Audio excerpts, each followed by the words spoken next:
Hello, everybody. If this is your first time, willkommen, bienvenue. This is the webinar that is all about global product management and driving global product outcomes. Today we are talking about how you can drive local user recommendations for your product. If you are not familiar with the alignment, it's all about global product management, and you may be wondering how you can access the previous alignment episodes because they are all online. Well, you can scan this QR code and you can find yourself the global product briefing from everybody who contributed to alignment webinar last year, all in one place. You can also find through the link the previous webinar recordings. We are Global App Testing.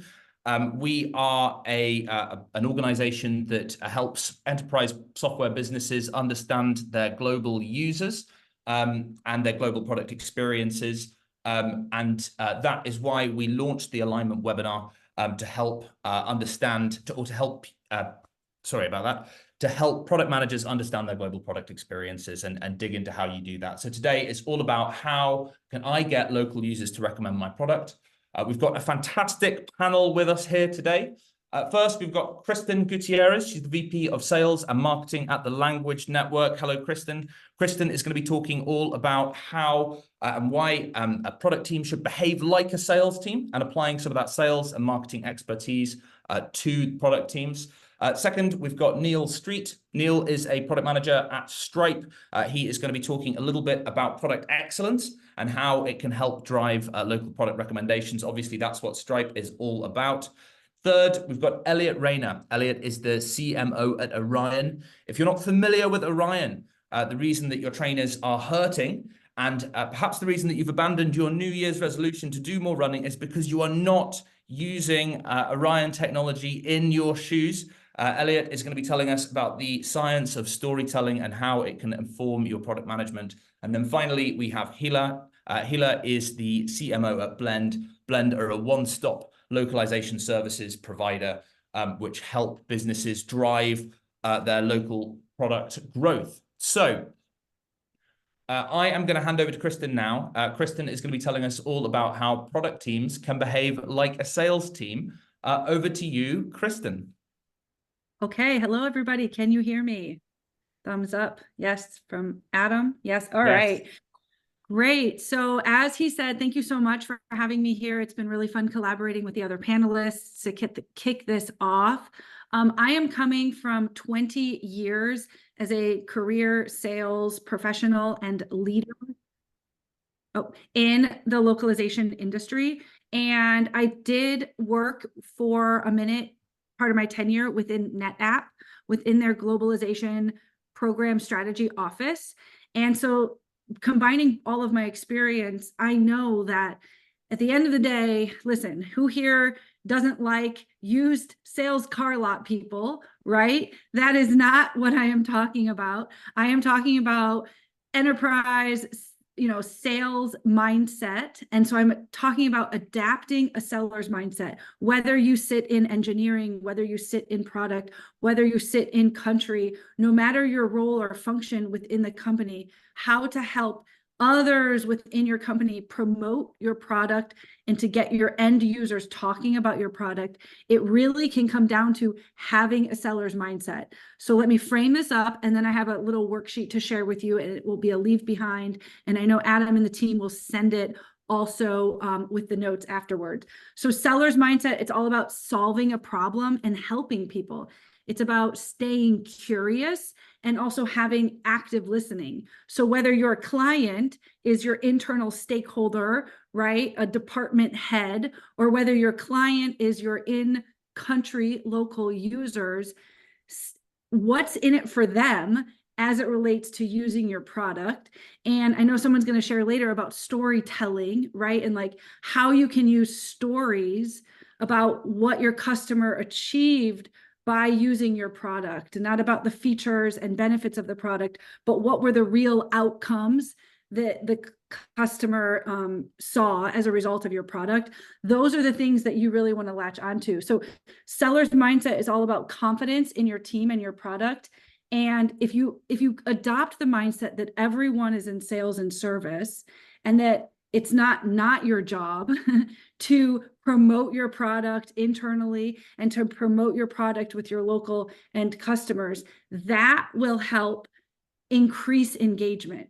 So to conclude, like, the product relies on your cross-functional teams, right? Again, engineering, development, documentation, even marketing and sales, but like, it really relies on your cross-functional teams, like internal selling to other departments, or your the department heads, right? Channel partners or joint ventures to help get the message of the product out there and have other people talking about your product, channel partners and joint ventures. I was recently brought into Salesforce to talk about facing challenges. And I was talking with one of their specific teams that is not a sales team about adapting a seller's mindset as it relates to like how they're pushing their product forward. So I'm not just saying that this sounds like a good idea. I'm saying that it really is something that works. Let me share real quick then. 1 second. Let's see if this is going to work. All right. Thumbs up, Adam. Yes. Okay. So this is a worksheet that I put together. I go out there and I coach master classes. I give a lot of free content away. And so the best way I know how to communicate this seller's mindset concept to you is to give you something like this worksheet, which kind of underscores these concepts I've touched on in a very brief amount of moments, which is how to adopt the seller's mindset, how to use it for confidence and ownership, and then how to use it to increase engagement. The more you can have other internal, departmental, globally dispersed colleagues talking about your product publicly, as thought leaders, you know, on various social media platforms, writing blogs, at conferences, etc., the more likely it is that your end users will start to talk about it too. So just as a quick cursory overview, this is the worksheet. I'll go ahead and drop the link in the chat, and it's meant to give you some actionable strategies to take back to your teams. So I really hope that is helpful. I'll place the link in the chat, and then I guess I'll hand it back over to you, Adam. Sorry, I was muted there. It's the classic mistake on any Zoom call. Thank you so much, Kristen. And what I did want to say is that if you do have any questions and you are encouraged to ask questions, please do use the Q&A button that you can see at the bottom of the screen. We will get through all of your questions today. I've got some of my questions, but we're relying on you to pile in and let us know what it is that you want to talk about and the challenges that you have around driving local product recommendations. Our next speaker is Neil. Neil is a product manager at Stripe, and he is going to be talking a little bit about how Stripe prioritizes product excellence to drive adoption. Neil, over to you. Yes, hi everyone. Can you hear me okay, Adam? Thumbs up. Loud and clear. Fantastic. Well, welcome everyone, and hello from, I would say, a sunny London, but sadly today it's not. It's not quite California. Yeah, so welcome everyone. Thanks for joining. Just a quick background about myself. I'm currently at Stripe. I have been for several years, and I lead our EMEA and our APAC teams on specific banking products and payment methods across the globe. Prior to that, I worked in AI for a number of years, similar to the Gen AI space, but slightly orthogonal, and was there for easily, I think, 3 or 4 years, where we had to do a lot of adoption. And so what I'm going to chat about today, I guess, covers very much a large part of what they did and what Stripe does. And so I think I'm not talking about influencer type recommendations today. I want to focus on organic word of mouth recommendations. And obviously this is general advice, and which will be unique to the type of product that you are working on and also the market you're selling in. For example, B2C versus B2B, of which recommendations and organic word of mouth can be very different. But firstly, there's a couple of products that I love, and I want to explore them just so I can tell you what I'm thinking about. One is Duolingo, one is Zipcar, one is Monzo, and one is it's not a product, but it's a service, which is a plumber recently. And I'll go into these in the Q&A. And if I think about why I love these and these are ones I've actively recommended and continue to do so, It's because they solved a real problem or a need, or they gave me such a good experience that I felt compelled to share it. And that's what I'm talking about today, which is, can you offer a unique share-worthy experience? So at the end of the day, the easiest way to generate word of mouth marketing or recommendations in this age is to offer a unique share-worthy experience to your customers, something so memorable that they feel compelled to share it. And that to me starts with a great product. First and foremost, create a product that really solves a core problem or need. Without that, you just have a business that might be a nice to have versus a need to have. And on that, really focus on it. And as long as you do that in partnership with great design, which we'll talk about next, then organic word of mouth recommendation should be easy. Now, if like most of you may be working on an existing product, then I would look to understand from your customers or internally where the real problem is. And is there anything that you can lean into there where you can kind of elevate the problem that you're solving or really hone into a customer pain point that you might not be addressing already? I'd also say focus on your core market. So find a niche, a real niche, and when product market fit there, before you try and expand. You don't want to be all things to everyone, as that can be a kind of a path to ruin if you try too much. And be user-centric. And that just doesn't mean, love your customers and listen to them, but really focus on what it is that you can do. So tackling your reviews, if you're a B2C customer, like tackle your reviews head-ons, particularly the bad ones. Like turning around a bad customer can like 10x recommendations from that one person. But second of all, make sure that you have like a support that really has all the information, documentation, is really able to kind of answer any customer query, whether it's omni-channel, but really what you want to do is make sure any support function you have really cares about the customer problem, really cares about solving it, owning it, and kind of make that experience for the end customer like delightful.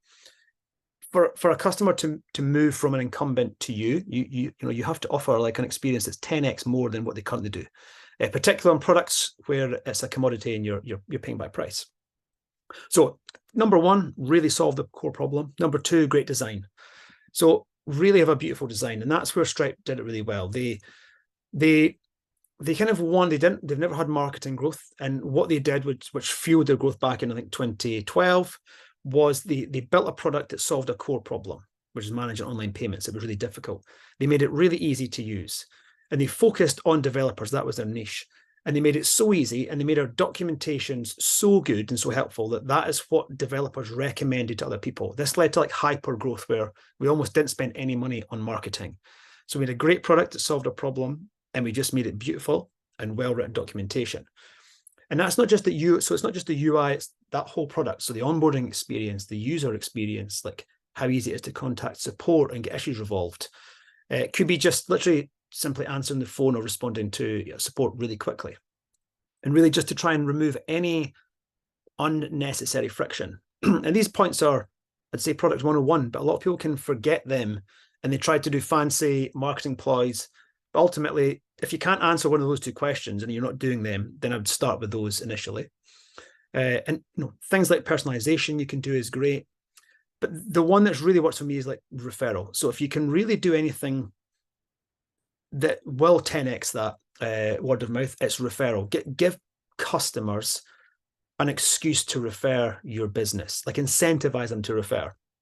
And that could be whether it's like the Monzo golden ticket scheme or Uber, the £10, like really nothing works as well as cold hard cash sometimes. And I think recently I had to refer an accounting platform. They were really easy to use, referred them, and I think I've made 2 or 3x the original cost of my annual tax return by customer referrals. I think it was like £300 or £400 I've had just in referrals, and they were great to use. So it works really well. And very last, I know I'm kind of at time. One thing that I think works incredibly well if you have the right product, which is gamification. So Duolingo do this insanely well, and I am addicted to the product because of it, and I tell everyone about it. And the last one is like marketing. If you look at Monzo, if you don't follow them, that's the British bank. If you look at them on LinkedIn, their marketing campaign really humanizes the company. And I use their product, but it's not personally, it doesn't stand out above anything else. But their marketing makes me tell people about it so much. And so, Adam, I'm very conscious of time. I think I'm slightly over, so I'll pause there. Thank you very much, Neil. I'm desperate to get the number of this plumber. Yes. Because he or she sounds fantastic. And do you know what this was? I've been renovating my bathroom. I'll tell you this very quickly. And I can't tell you the level of pain I've had just finding a local plumber in London. And not even just finding a plumber, one that will turn up on time and one that will do what they say they will do. The real basics, like not just do it and do the plumbing well. And I've had more pain. And I found this guy. He was nice. He was kind. He was great. And he just turned up and did a good job. So now when anybody asks me, I'm like, this guy, go him. He's amazing. I like the amount of times I refer him because he just did the core things really well. Gave me a great experience. There you are. That's the relevance of plumbers to software, is do the core stuff extremely well. Well, thank you very much, Neil. I'm going to hand over to Elliot now. Once you have developed an excellent product, I guess it's time to tell your product story. Elliot, tell us about the science of storytelling. Yeah, we'd be happy to. Hi, everyone. Really happy to contribute and also to learn from the other guys here. My name's Elliot, 15 years really in marketing. First half of my career in sports, started with Adidas and Asics, creating physical products, B2C. And the second half of my career, jumping into digital, B2B. And through this experience of those 15 years, kind of learned that at the heart of every great product is a really great story. And I thought that's what I would focus on in my 5 minutes, and we can leap into the discussion about it as well, is how by using the science of storytelling in your product messaging, it can be a great weapon in order to increase your recommendations. If we go to the next slide, just some statistics that can prove the value of storytelling within our messaging. So we're 20 times more likely to recall information when it's delivered as part of a story. So right now, when we're competing with so many different brands in such a tight space, that ability to stand out is really benefited through storytelling. It's not just through awareness, but also through preference. So 92% of users prefer ads or campaigns when they're delivered as part of the story. So they build some preference as well. So it allows us to stand out from the crowd. And really important is speed. I think the average watch time for a TikTok video now is 3.3 seconds. Not a lot of time. So the ability to tell a story very quickly is great, and that's what visuals do. So just with those three statistics already, we can see the value of storytelling. And I know I've only got about 3 minutes, so I thought what I would do is focus on one quote, which really, I believe, can really help product people understand the value of storytelling and to act on it. And that comes from Robert McKee, a real master of storytelling, who says that great storytelling is about finding the hurt, amplifying the pain, and healing the wound. And why I think that's important is I think product people try to aim to do those things. We use our research background to understand and find the hurt. We use our communications background to amplify the wound. And we then try and heal it with our product solution. Thanks, Adam. We can jump to that next one now. So what I'll do, probably got about 3 minutes left. I'll spend 1 minute on each of these things, and we can use that to jump into the conversation. So the number one is finding the hurt. And Neil's really helped me here because he's talked about the pain that comes with not finding the right plumber and the plumber understanding that. And that's what we should do as product people every day. Before we even design our product, we use a value proposition canvas or a version of this. And very simply, try and understand our audience. What are the pains they have? What are the gains they have? And try to develop our product around that. Why is that important? Well, as we know, all of us are extremely different. And the more that we understand our audience and go through that process of product marketing to understand what makes us different, what are our personas, and what are our individual pains and gains, then we can understand how to tap into that and have a much more impactful message, which can connect with our audience. Once we've done that and we've got that information to be able to find the hurt, then we can go to our next stage, Adam, which is about amplifying the pain. So how do we stand this out? If we take all of the content of our pains and put it on a single landing page, it won't hit as hard as if we do it in order. And that's what we do with storytelling. Storytelling is a journey. It's about revealing the information step by step. What you can see on screen is a very easy version of a story. where we start to see the protagonist over time from their fall and rise in fortune. So how many commercials or advertisements or a landing page where it's quite simply a day in the life of somebody, they encounter a great pain where they suffer a loss of fortune. We introduce the product creates a gain, and then by the end of it, we show them in their customer success. And it's a very simple thing, but that contrast by showing the loss of fortune, of pain, and the rise of fortune through the gain is what creates these dopamine levels. Contrast and conflict, these are the two things that human beings love. That's what builds this 20 times increase in memorization. The more that we can tap into that conflict and contrast and deliver our message, the more we're going to stand out and be able to build a connection with our audience. Once we've done that, we should be able to do the thing that it should be the easiest thing in the world, which is healing the wound. But often these days, audiences are more cynical than ever. This is why it's really important to kind of put a focus on this aha moment. Most product people are obsessed of how do we show aha moment, meaning how do we get that point where the customer understands our value? And I'm really glad that Neil shares my enthusiasm for Duolingo as a brand as well. And I use them as an example here of being able to demonstrate how they heal the wound. You get a really clear understanding of the progress you're making, the value you're taking from the product. And you can understand how having something like this as an audience makes it much easier for you to refer and recommend the product, because you can really get a clear understanding of how you can what value you're getting from the product, so how to heal the wound. So those are my three elements. Really happy to share them with you in 5 minutes, and happy to go into more detail. Just on my final slide, I've got there, Adam, all of the frameworks that I use, I've created as part of a canvas.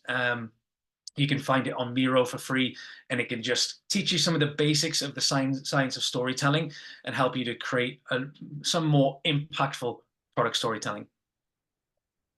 Well, there you have it. Thank you so much, Elliot. I think the biggest takeaway from this is what an excellent product Duolingo is, because it's clear that it's the number one product for more than one of the panel. I've got a couple of questions for Hila now. So Hila is the CMO at Blend. Blender, a one-stop localization services provider. And I wanted to ask you a couple of questions, Hila, about how you can drive local product recommendations. So I think the first thing that I wanted to ask is how far localization is relevant to product recommendations. What is it that, we know that the alignment has an audience that is partly comprised of localization professionals. How far is localization relevant to product recommendations? Is there something that you can do to make your product resonate better with individuals in specific markets? Sure. Hi. First of all, hi, and thanks for having me here. I think before I answer your question, I just want to summarize the amazing speakers that just spoke before me. So we heard about the sales mindset from Christine, which is very, very essential for this topic. And then we heard about the fact that we have to have a brilliant product, design, customer service, support, which is also another ingredient. Then we heard about storytelling, which I really like because I'm a marketeer. And I think to complete the story or all these aspects, localization is very important when you enter or operate or sell to different various local audiences or markets. Because everything that we just heard will not be, as effective if we are not speaking the right language. You can skip this slide, keep it to the end, Adam. I think it's not less relevant now. Right.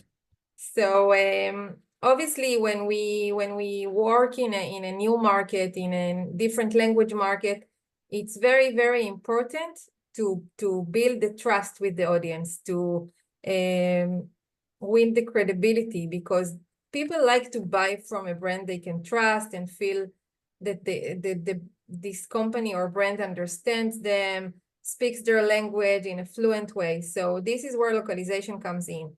And I think for building this trust and making your product popular or even just, preferred, working with the right localization methodologies.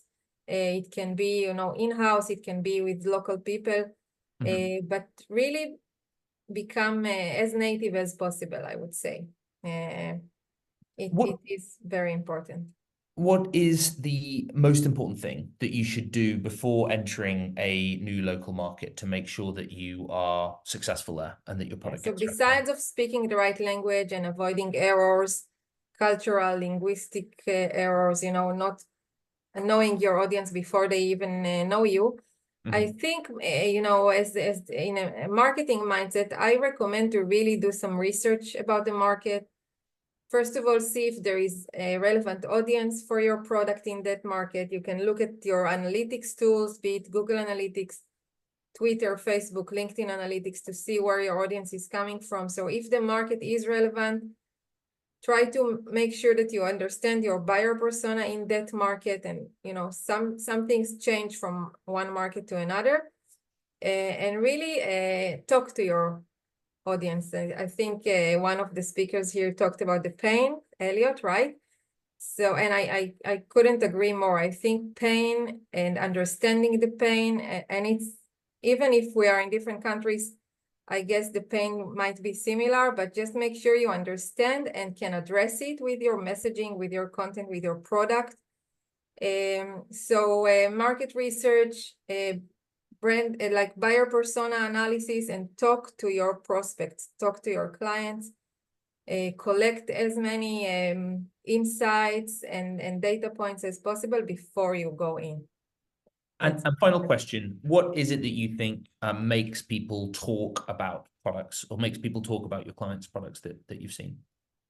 So I think we heard from Neil what makes him talk about the products he really like, and obviously brilliant products, service level, and I believe creativity is very, very important. Standing out in the market, providing a different service, as Neil said, it has to be 10 times better for me to change my whatever provider.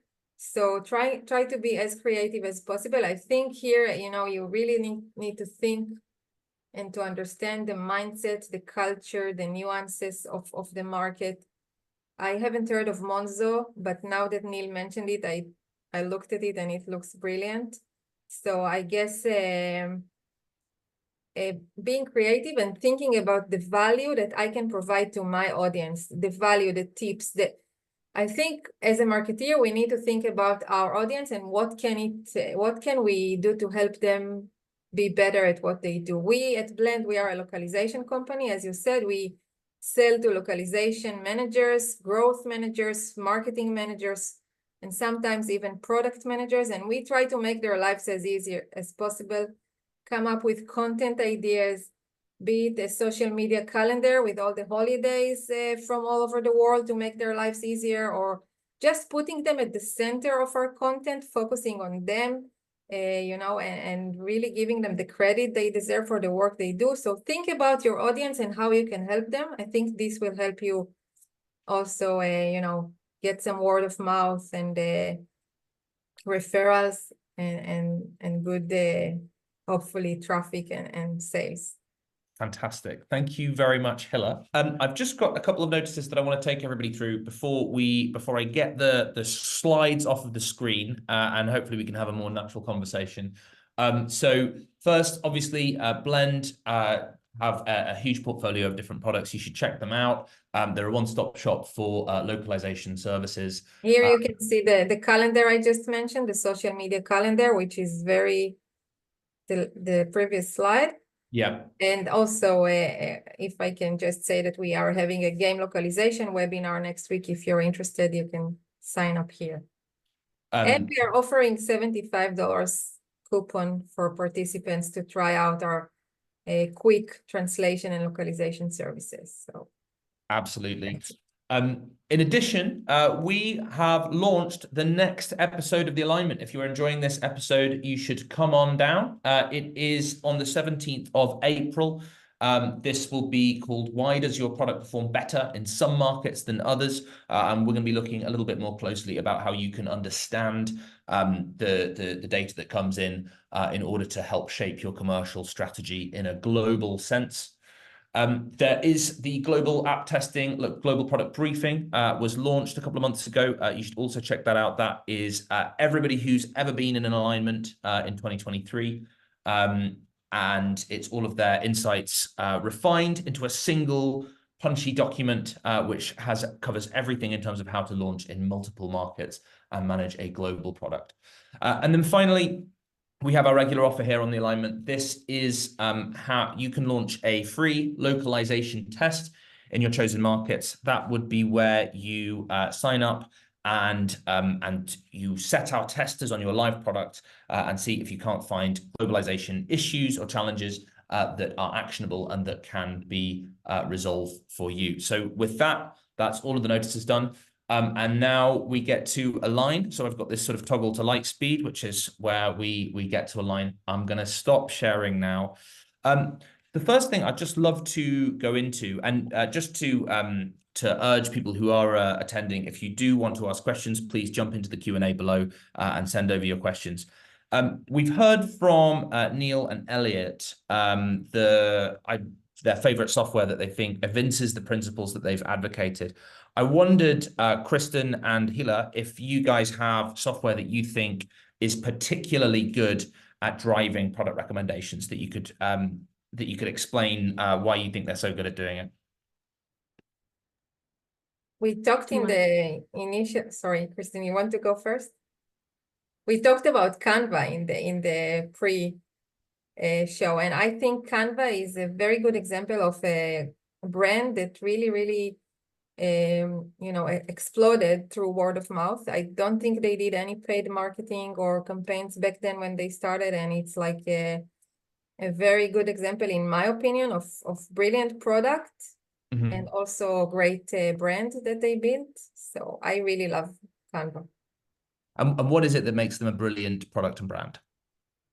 First of all, they were the first to make non-designers designers. And today we have lots of tools, and I still go back to Canva because I'm used to it, and maybe I'm loyal to it also. Mm-hmm. So I think the experience, the results, the designs that we create without really, maybe the best skills. Mm-hmm. It's not very expensive, it's affordable, and it's brilliant, I think, in my opinion. Kristen, do you have a favorite software brand that's maybe, you talked a bit about software selling themselves. Do you have a software that you think does that particularly well? Well, I was going to take a different angle because I can't remember, it was either Elliot or Neil who talked about like the customer service on the back end. And I know so many of us now wear Apple Watches or all the other devices, but Fitbit was one of those companies. Oh, look at that. I love that. So I had a Fitbit first a couple years ago, and I could not get over the fact that my band broke. And again, this isn't what I couldn't get over. Like the band broke, fine. But this is before like the bands became interchangeable. And so if your band broke, it was like your Fitbit was ruined. But I called them and they were like, no questions asked, no problem whatsoever. We'll send you a replacement Fitbit. And I was like, talk about customer service and putting customers first, because so often for expensive products or to use whatever, like you have to jump through a bunch of hoops. You start to feel like you're making things up. You're like, no, my Fitbit broke. I don't know how it happened. I genuinely, all the things. And they were like, no questions asked. What's your address? We'll send you a new one. So I come from a place of like, what is the user experience on the back end, but more importantly, like what's their customer service? And again, somebody had touched on that here. It was a big deal for Amazon for a while, wasn't it? The fact that they would send you a replacement, no questions asked, that sort of thing. I wonder, Elliot, how cutting through the kind of feelings of disempowerment that we normally associate with, or can associate with customer service for some companies. I don't know, does that fit with your product marketing storytelling at all? Yeah, I think one thing it kind of taps into is and what Kristen is tapping into as well is once you have that experience, you feel like you're part of a community. You build a relationship that you can tap back into. Another product example I like is Miro. I find I spend most of my time in Miro now.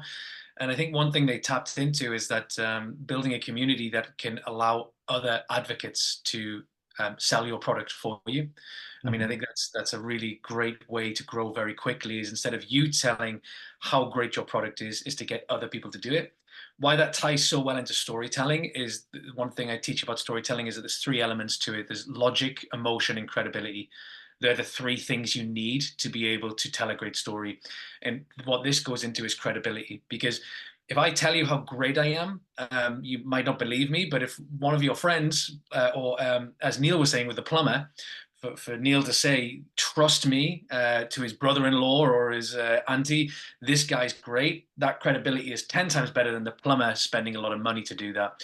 And so, yeah, I think that being able to give our advocates a voice, whether it's through a community or through a close relationship, is worth its weight in gold when it comes to referrals and recommendations.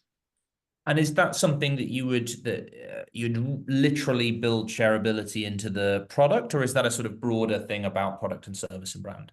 Yeah, I think like the dashboard, you need to be able to give something to share. Another great example, how many people share their Spotify at the end of the year. Like, this is what I was listening to. It's a really great marketing tool to, one, it shows you, oh, wow, I got value from my subscription this year. I use Spotify a lot. So it gets for you, but then it gives you something to share with everyone else as well and make people go, oh, I'm missing out. This is a club. This is a community that I'm not a part of. There's another element to that as well, which I think is much more proactive, which is what you'd more bring into customer success is an outreach to your power users, as they're usually called. So when I worked at Babbel, we were very aware that there was some people who just loved our product, used it nonstop, would answer our emails, would give us feedback. They really loved our product, and the more that we can bring them in close and make them, official beta testers and things like that, show them some love, you can learn so much from those people. And if you invest a little bit in them, it's only going to pay back later on, because those are the people who can teach you how to better design your product as well. They use it nonstop, and their feedback is gold to be able to improve your product in the future, and in doing so, increase your recommendations. Neil, is there a power user strategy at Stripe? Not an explicit one, but I'd had it on my notes, and I'm very much in agreement with Elliot. I think creating some sort of, I think we don't have that at Stripe. It's not something, we don't have like a community building there, but we kind of do, but not through intention. So in GitHub, we have lots of engineers sharing code, how to integrate with Stripe. That's very common. There was Discord channels around it. And so I think it's super popular, but it's not something we set out to do.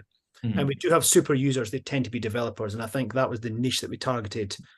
Developers, they're the ones who feel the pain. And so let's make it easy for them. And so inherently, they would share it. There's other forums we would just not know around. Like, people would create videos on YouTube about how to integrate with Stripe. So that community is kind of there, existed amongst developers, but it's not something that I guess Stripe set out to do. But I'm a real advocate of, if you can create some sort of community, then I think same thing. You kind of get free word of mouth marketing there, and they can kind of build some of it for you. I'd love to talk a little bit about the relationship with between marketing and product. We've got a mixture of product and marketing team members on this call. Obviously, what we're talking about, product recommendations, would be something that is shared between both departments. So I wonder if anybody here has tips around how to improve that relationship, make it work more seamlessly, to share the responsibility for the outcome and drive that outcome a little bit better between both departments. Can I persuade anyone to come in on that one? You go ahead, Hilla. So I can start. I think it's very important to create this, collaboration, alignment, partnership. I think sometimes there is a bit of a tension between product and marketing. I think once we are aligned on the same KPIs and goals and metrics, it really helps. And for us, it's working well when we work very closely on new products, new features, micro copy within the product, and also setting the success KPIs for the product.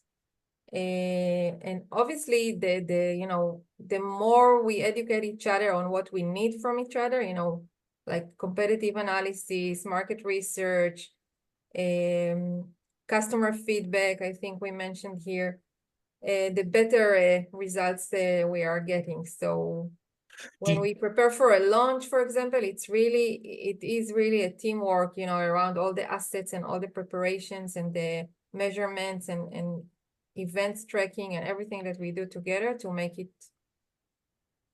work. Do you share your market research with product? Do both teams feed on the same kind of market research pool, or is it something that is done independently by other teams? We usually do it together, and it's usually even the product team that is doing the research even before, developing or planning the product. But we would share, the marketing analysis, how other competitors market it, what is the pricing methodology, pricing and other messaging, so we can decide together how to go to market. Has anybody else got any recommendations for how they can improve a working relationship between marketing and product to help drive recommendations?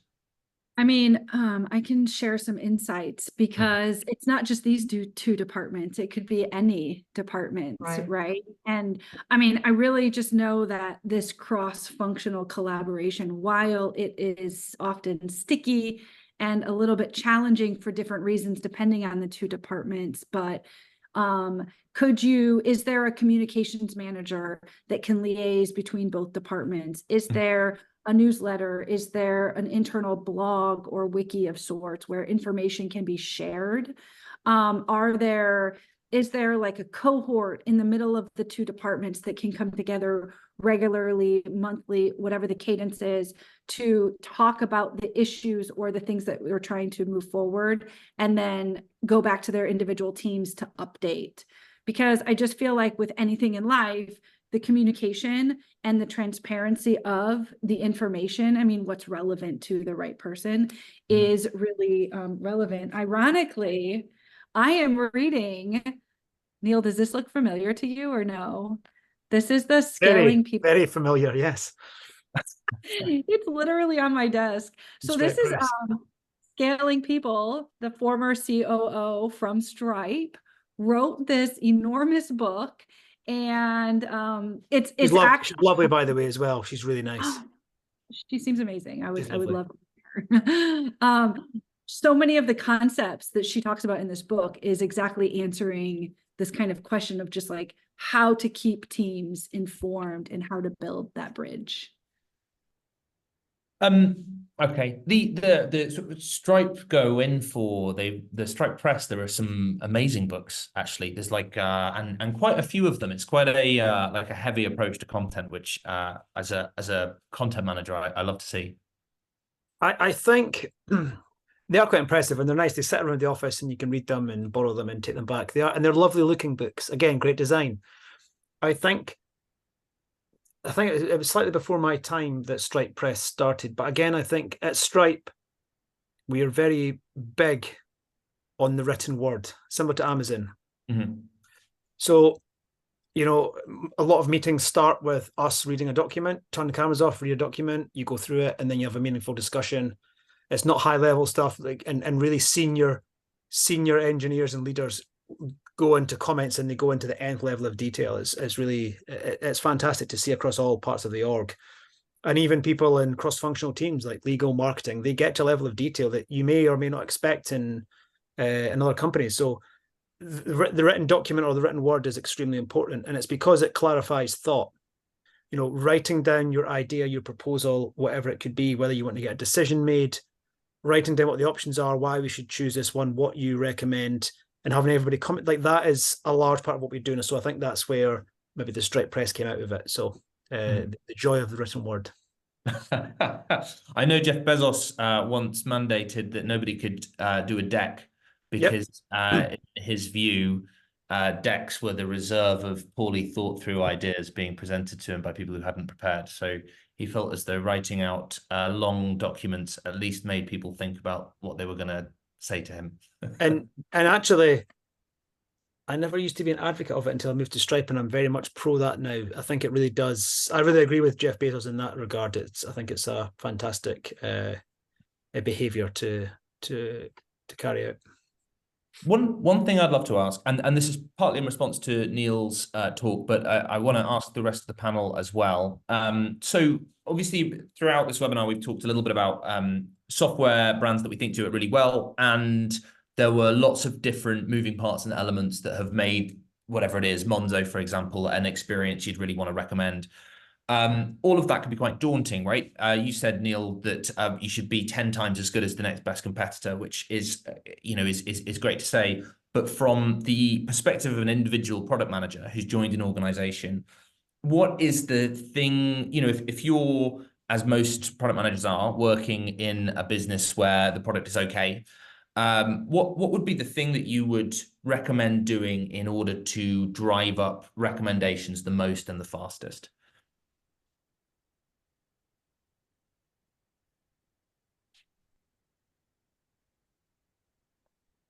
Adam, was that for me directly? Sorry. Well, it's I guess for you also, if there's anybody else who wants to come in on it, I'd love to have their view as well. This is where I was thinking. So I was thinking about the good and the bad, and we all, probably all of us, if there's a really bad experience, you go online on Trustpilot. I know I do. If there's something really bad or really good, there's generally no in the middle. Yeah, I really shout about the things I love, and if I think of some bad things, I had a good think about this earlier, and I don't know if you, like, at the moment I'm doing some training, so I'm doing indoor cycling, and I've got one of these Wahoo indoor bike power, whatever they're called, power meters, and you can track your cycles, and it's really boring, first of all, but you open the app, it connects to this power meter, and you connect your bike and you obviously cycle away. Now, I have to do long cycles, and after about close to the 2-hour mark, the app just kills itself and it ends your session, right? So if you're, say, training, I've got to do like a 3-hour cycle, it'll end it, and then I'll start, and I have to start a new one. It's like the most basic piece of functionality, and to say it drives me nuts is beyond belief. And it's the amount of times I've then said to people, don't buy this, it's a piece of, and I've even added the product manager at Wahoo on LinkedIn just so I can tell them how bad it is. It's like a P, not priority. Make your product, at least at the basic, make it work. And if it doesn't, then you're doing something wrong. And so they're the sort of things that really, I think, on the opposite. So when it's great, something like a Duolingo or Zipcar, again, all I could say is that if you've got a product already, kind of take a step back and go, right, what are we solving for customers? What are we doing, first of all? And is there anything that we're missing, any pain points and speak to customers. Number one, always speak to your customers. Again, not always as easy if you're a B2C product sometimes, but if you can really say, like, what is there something we've missed? Why are people not recommending us? And it could be that your product's just a nice to have. For example, if I've got like a to-do list app, it's not that exciting, might not recommend it. It kind of does what everyone else does. I'm not going to shout about it. It'd be very hard for me to recommend it if, get really excited. Whereas to Elliot mentioned he worked at Babbel. I used Babbel at first to learn French. And I'm not learning it for any specific reason other than just a bit of fun. Found it really confusing, jumped around a lot. I was like, this is rubbish. Picked up Duolingo, and to say I was obsessed with it, I'm like, this is awesome. It's repetitive. There's competitions. I love to have I'm on like my 1100-day streak that I hate to lose it. Yeah, but these things, I get emails every day, text messages, reminders, and they've obviously pitched the email so they know that I'll look at it at a certain time if I start logging on every night at a certain time to do it. So they do so many good things that A, makes me want to recommend it, but B, they delight me in so many ways. And so I think really try to focus on what does your product do now? What are the problems you're not solving? And then also look at the design aspect. As I said, making your product great. And it's not just the UX or, fancy colors or your UI colors and the design is what else around the product, as I said, the support, your onboard, all those other things. What can you do to make the experience like delightful? And whether somebody has to contact support, as Kristen mentioned, that's like such a big thing. You phone support, you're annoyed, they turn it around and they're like, oh my God, I love these guys. This is great. They might be unhappy at first. And so I think I'd always say focus on those things first before you do any fancy marketing gimmicks, because if you don't solve those core things, then people are unlikely to want to recommend you. That's, I guess, my basic. I recently had a negative experience in customer service with a well-known mobile network, and I was in this kind of quagmire and like a permanent loop of referral from one agent to another. And I thought, I probably could just manage the head of product there on LinkedIn, and I nearly did, but I stopped short because I thought that would be a little unprofessional of me. Be that person, Adam. Do it. That's the only way to get your product sold. Maybe they would have liked the feedback. Yeah. Just to close off then, because I know that we're coming up to time, but does anybody else want to jump in and recommend the one thing that a product manager could do to drive up local product recommendations? Anybody else besides Neil, in order to make recommendations as likely as possible among the people who are using your product? Maybe we each give a closing thought, Yes. right? Everybody gives a closing thought. Yeah. Teach, adopt a seller's mindset and like ask questions, stay curious, and then take that information and teach your team and teach your other teams, right? Because gather the information that's going to be relevant and necessary, and become like self-promoters, self-advocators, both internally and externally on all of these amazing platforms we have to share about the product, either from your own perspective or from your colleagues' perspective or from your customers' perspectives. Share those stories and adopt a seller's mindset. And you, Hilla, what would you recommend be the one thing a product manager or localization professional should do to drive up local recommendations? Yeah, I totally agree about making sure that the user experience is very, very, delightful. I like this word, but I would also add, just try to understand all the touch points that the organization has with clients, like from the customer support to the finance department to even the recruitment and employer branding, and make sure that everything is, focused on the messaging or the brand that you're trying to build, and that the experience is coherent, is good, and is like, no, here we say that we are like that, and there we act in a different way. So I think for me, it's also, I'm in marketing, but it's important for me that every department, every touch point, our service, our attitude, our communications with clients, how we respond to reviews, how we take customer, support tickets, even how we pay our suppliers is important, in my opinion. So make sure that all your touch points are as good as they can be. Yeah, and it's great. I think one thing that's been a consistent theme is talking about CX rather than just UX, right? And different customer touch points beyond the interface. Well, then, final thought, Elliot, what would be the one thing a product manager should take away to drive up local product recommendations? Yeah, I would encourage everyone. I mean, this is me as a product marketeer, is to really get closer to the positioning.